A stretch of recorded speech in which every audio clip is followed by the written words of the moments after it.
Good afternoon. It's good to see you again via YouTube. Thanks for joining us for this special devotional. As I said in my email to our members and regular attenders, this is not our Sunday morning message, which I normally post.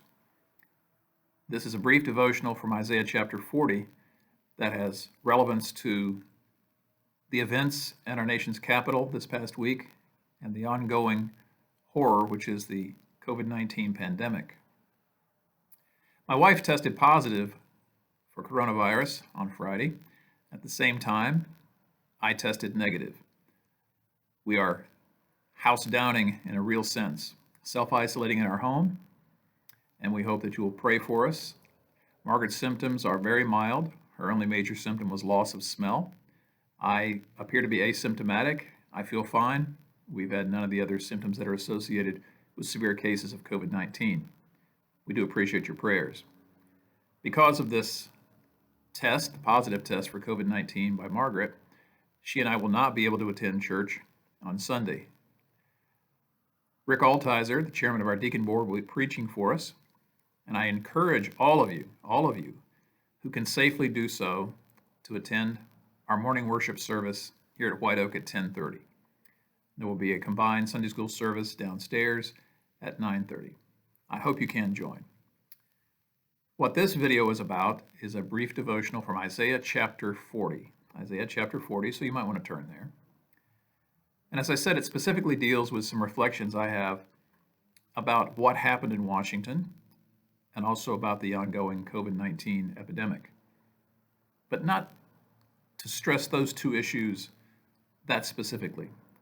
Rather, I want us to focus our attention on our majestic, all-powerful, and all-loving God, who is sovereign and who is in control of all things, including pandemics. And let's remind ourselves of key truths about our God as we ask ourselves some hopefully penetrating questions as we reflect on the events and on God's Word. Isaiah chapter 40. We're going to look at verses 12 and following. I would encourage you to read the first 11 verses, which offer comfort to God's people Israel at a time of great distress. Events like the storming and desecration of the Capitol and events like the COVID-19 pandemic should force us to ask hard questions. We should ask the question of evil, the presence of evil in the world. Why does it happen? More penetratingly, why does God permit it? Let me pause here and say that, in my view, what happened at our Capitol earlier this week was indeed evil.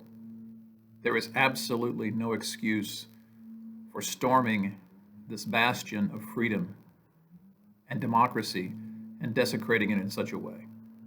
I believe everyone who crossed that barrier, not just the ones who entered the building, but everyone who crossed that duly authorized barrier and overwhelmed those duly appointed police officers should be arrested and prosecuted to the full extent of the law.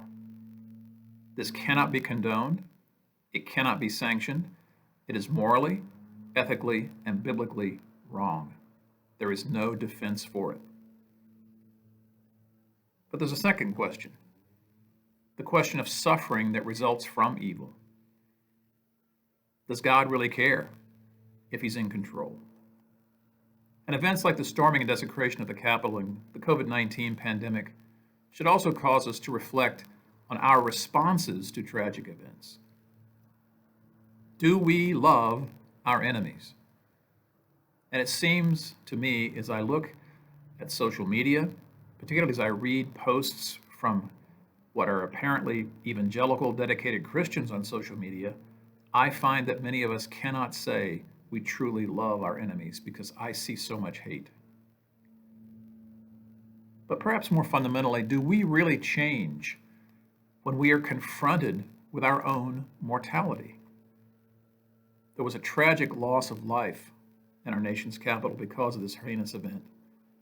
And every day in the United States, thousands are dying of COVID-19. Does it cause us to think about the shortness of our lives and the nature of our own mortality and what happens after we exit this life?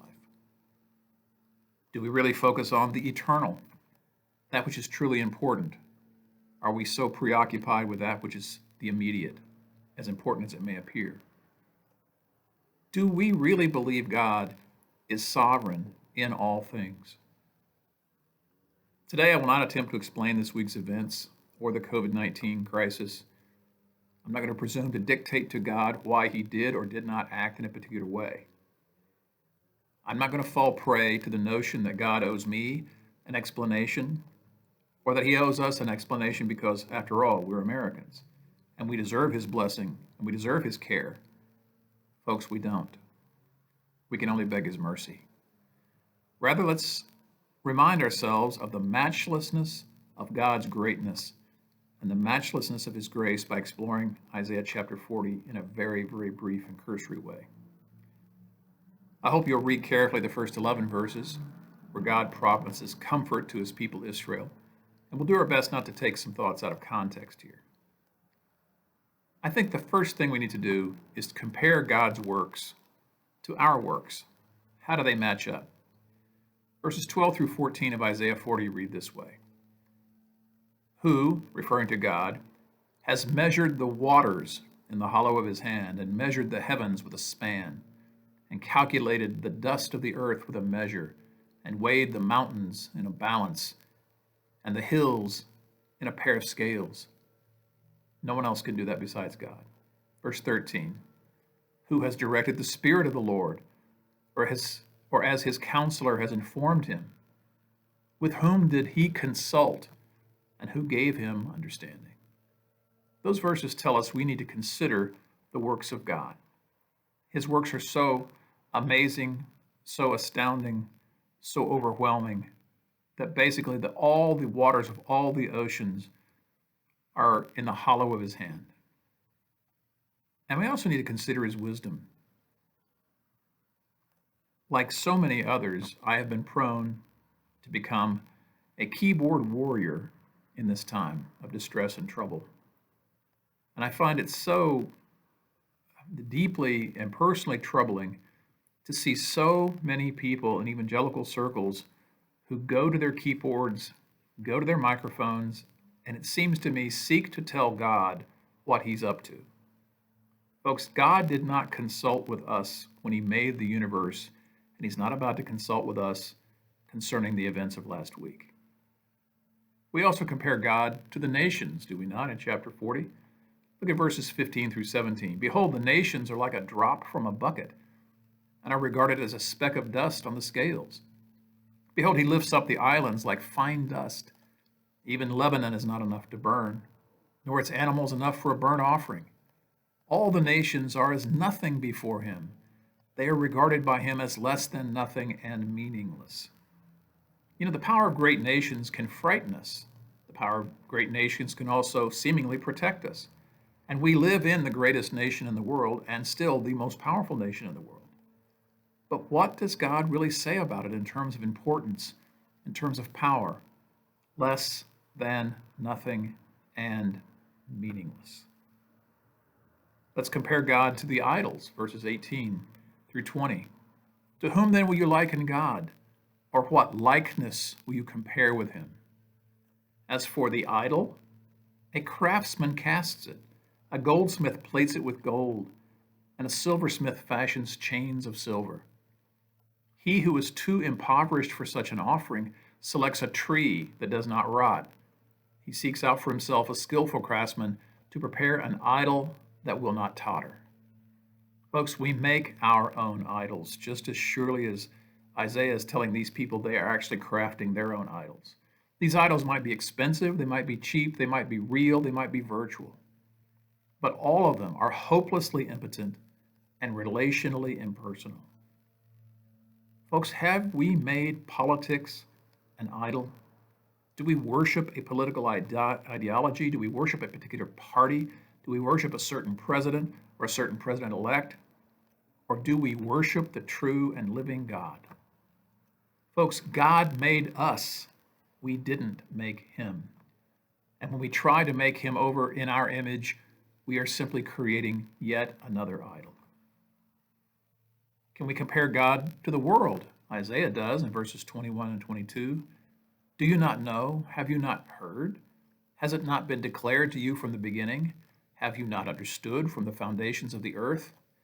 It is he who sits above the circle of the earth, and its inhabitants are like grasshoppers, who stretches out the heavens like a curtain and spreads them out like a tent to live in. The vastness of the earth is almost nothing to the Lord. He made it. And the peoples of the earth were like bugs, were like grasshoppers seen at a distance. Does that mean God has disdain for his creation or his inhabitants? No. It simply means in comparison, who are we in comparison to this God of heaven? Can we compare God to great men?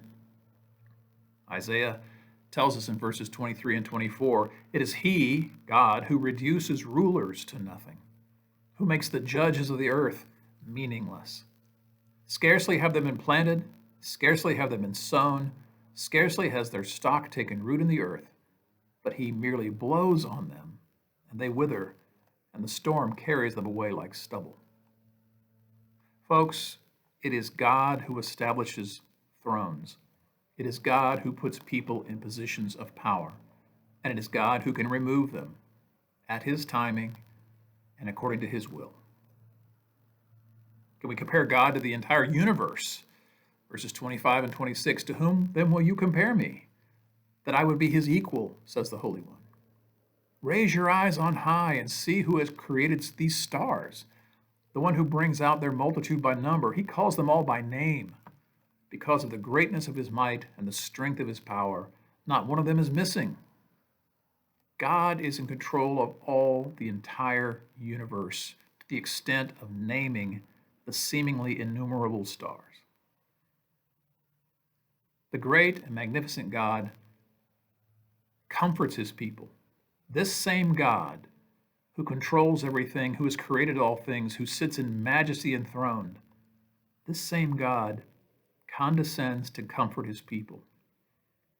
Verse 27, why do you say, Jacob, and you assert Israel, my way is hidden from the Lord, and the justice due me escapes the notice of my God? Do you not know? Have you not heard? The everlasting God, the Lord, the creator of the ends of the earth, does not become weary or tired. His understanding is unsearchable. He gives strength to the weary, and to the one who lacks might, he increases power. Though youths grow weary and tired, and vigorous young men stumble badly, yet those who wait for the Lord will gain new strength. They will mount up with wings like eagles. They will run and not get tired. They will walk and not become weary. Now we can argue contextually, can we claim these verses that are prophetic verses regarding the nation of Israel and the ultimate restoration of Israel? I think we can, because God is establishing his majesty and then establishing his mercy, and his mercy is for all people, and his mercy is unsearchable, and his mercy is everlasting. Yes, we had a distressful week, and yes, we had a distressful 2020. But God knew it, and God is in control, and God still loves his people, and God will bring justice. I hope you all have a blessed, blessed Lord's Day. I'll be praying for Rick as he preaches, and I hope that God will give us great and wonderful spiritual victories here at White Oak. And as you watch the news, and as you read the COVID-19 reports, know that this great and majestic God is still a God of mercy, and this great and glorious God is still a God of grace. Let's take comfort in that. God bless you all.